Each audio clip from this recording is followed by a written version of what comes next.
ॐ गणानां त्वा गणपतिगं भवामहे कविं कवीनामुपमस्रवस्रवं ज्येष्ठराजं ब्रह्मणस्पद आनशृण्वन्नोतिभिस्सीदसादनं प्रणो देवी सरस्वती वाजिनीवती वीणामवित्रयवतु गणेशाय नमः सरस्वत्यै नमः శ్రీగురుభ్యో నమ హరి ఓం. తాకట్టులో ఉన్న బంగారాన్ని విడిపించి ఆ రోజు ఆన్లైన్ రేటుకే మేము కొంటాం. Sharma gold company. ఓం శ్రీ మాత్రే నమః. అందరికీ కూడా చక్కగా వచ్చే మాఘమాసపు శుభాకాంక్షలు చెబుతూ మీ అందరికీ కూడా ఇళ్లలో శుభకార్యాలు జరగాలని ప్రార్థిస్తూ అమ్మవారిని ఓం శ్రీ మాత్రే నమః. మాస ఫలాలు కార్యక్రమానికి స్వాగతం సుస్వాగతం. ఫిబ్రవరి మాసంలో ఏ విధంగా ఉండబోతోంది ద్వాదశ రాశుల వారికి తెలుసుకుందాం. మరి ఓం శ్రీ మాత్రే నమః.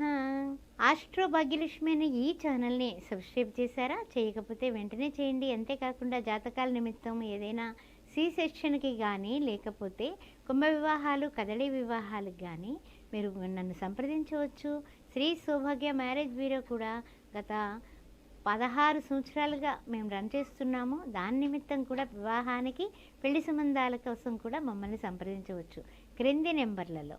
ఓం శ్రీ మాత్రే నమః. ఓం శ్రీ మాత్రే నమః. ధనుస్సు రాశి వారికి ఫిబ్రవరి మాసం ఏ విధంగా ఉండబోతుందో తెలుసుకుందామా. ముఖ్యంగా ధనుస్సు రాశిలో ఉన్నటువంటి మూలా నక్షత్రం, ఆ తర్వాత చూసినట్లయితే పూర్వాషాఢ ఉత్తరాషాఢ ప్రథమార్థం ఏ విధంగా ఉండబోతోంది అనే విషయాన్ని ఇప్పుడు పరిశీలిద్దాం.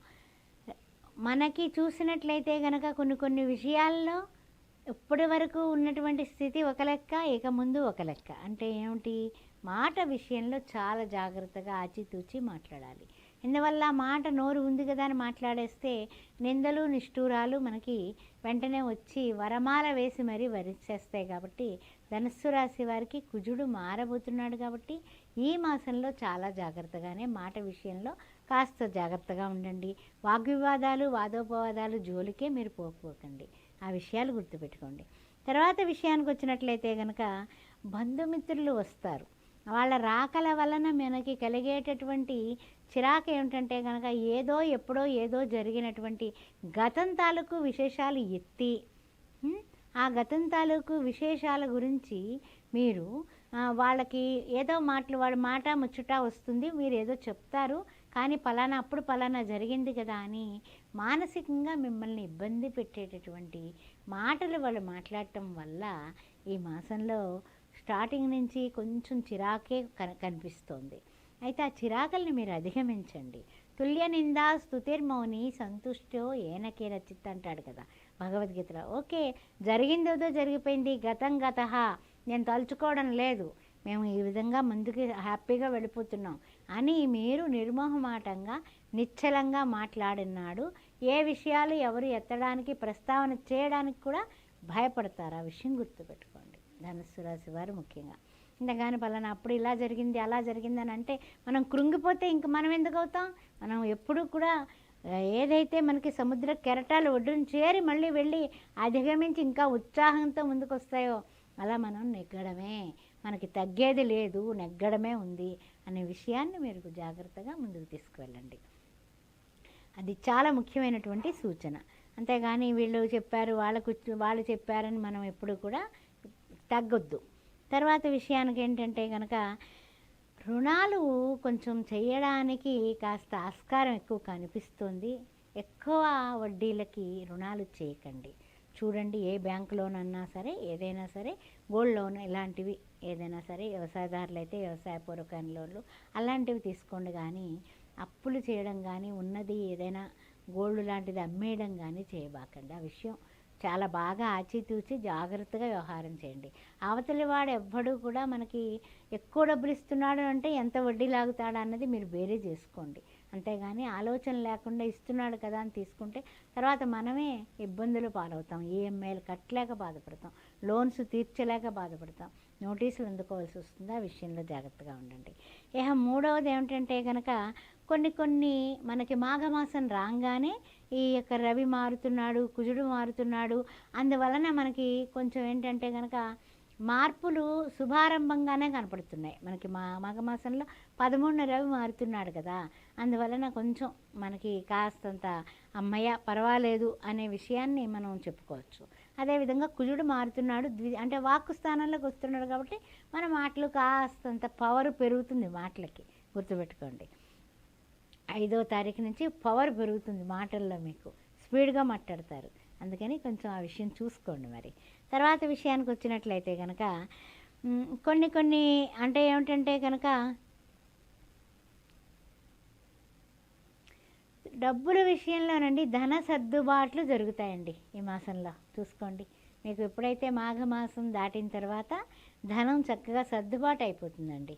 అంటే ఇదివరకు మనం ఏదైనా సరే ఎవరికైనా ఇవ్వాలన్నా చెల్లింపులున్నా, లేకపోతే వాళ్ళు మనకి ఇచ్చేది కానీ వాళ్ళే తెచ్చిస్తారు. మనం ఇదివరకు 1-4 సార్లు అడిగాం, అప్పుడు గమ్మునున్నారు, ఇప్పుడు పట్టుకొచ్చి ఇస్తారనమాట. అప్పుడు ఏమిటంటే మనకు ఆనందంగా ఉంటుంది కదా. ఆ విధంగా డబ్బులు సర్దుబాటు అయిపోతాయి. ఆర్థిక ఇబ్బందులు ఈ మాసంలో లేవు. ఇంకంతకన్నా ఏం కావాలి చెప్పండి. ఇది శుభవార్త. ఆర్థిక పరంగా మంచి యోగం ఉంది. చక్కగా వచ్చిన దానికి, ఖర్చుకి, ఈ యొక్క మనకి వచ్చే ఆదాయానికి ఇబ్బందుల పాలు కాకుండా, ఎక్కడ మనం అప్పులు చేయకుండా మనం ఈ మాసంలో కొంచెం ఈ యొక్క గ్రహ మార్పుల వలన ఈ మాస మధ్యమ స్థానం నుంచి బాగుంటుందండి. అంటే 15వ తారీఖు వేసుకోండి, 15వ తారీఖు నుంచి బాగుంటుంది. అప్పటి వరకు కొంచెం అటు ఇటు అయినా ఆ తర్వాత బాగుంటుందని చెప్పొచ్చు. అదేవిధంగా శుభకార్య నిమిత్తం మీరు చేసే ప్రయత్నాలు ఒక కొలుక్కొస్తాయండి. ఒక మంచి వార్త వింటారు.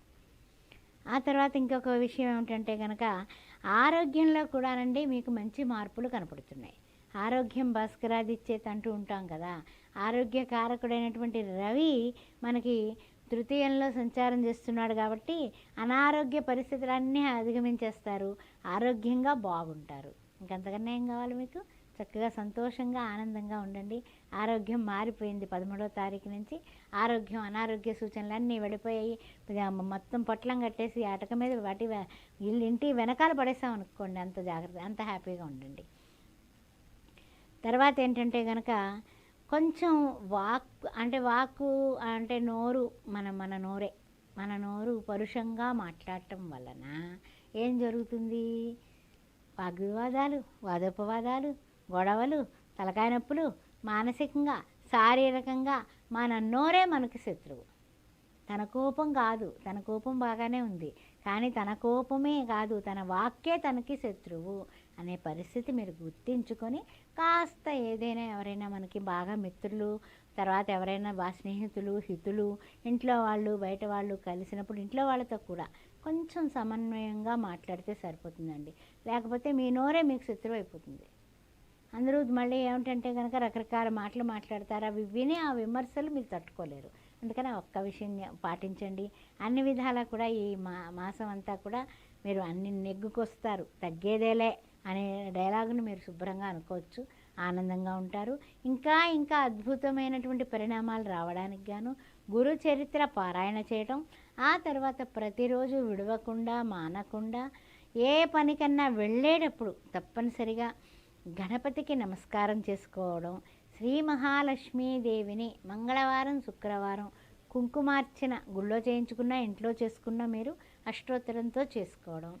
ఆ తర్వాత పేదవాళ్ళకి కానీ చిన్నపిల్లలకి కానీ చక్కగా భోజనం దానం చేసిన చిన్నపిల్లలకి పౌడర్లు, బొట్టులు, అంటే తిలకం సీసాలు, బొట్లు అంటే స్టిక్కర్లు కాసుమా, ఆ తర్వాత వాళ్ళకి తీపి పదార్థాలు మీరు ఇవ్వడం వల్ల ఈ కష్టాలు, నష్టాలు, నిష్ఠూరాలు అన్నీ పక్కకి వెళ్ళిపోతాయండి. గుర్తుపెట్టుకోండి.